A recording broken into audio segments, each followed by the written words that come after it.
நாம் கடவுளின் கைவேலைப்பாடு. நற்செயல்கள் புரிவதற்கென்றே கிறிஸ்து இயேசு வழியாய் படைக்கப்பட்டிருக்கிறோம். இவ்வாறு நற்செயல்கள் புரிந்து வாழும்படி கடவுள் முன்கூட்டியே ஏற்பாடு செய்திருக்கிறார்.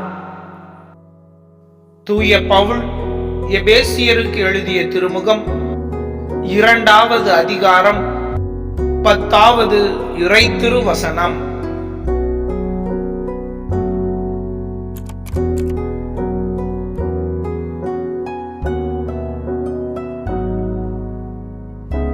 நாம் கடவுளின் கைவேலைப்பாடு. நற்செயல்கள் புரிவதற்கென்றே கிறிஸ்து இயேசு வழியாய் படைக்கப்பட்டிருக்கிறோம். இவ்வாறு நற்செயல்கள் புரிந்து வாழும்படி கடவுள் முன்கூட்டியே ஏற்பாடு செய்திருக்கிறார். தூய பவுல் எபேசியருக்கு எழுதிய திருமுகம் 2வது அதிகாரம் 10வது இறைத்திருவசனம்.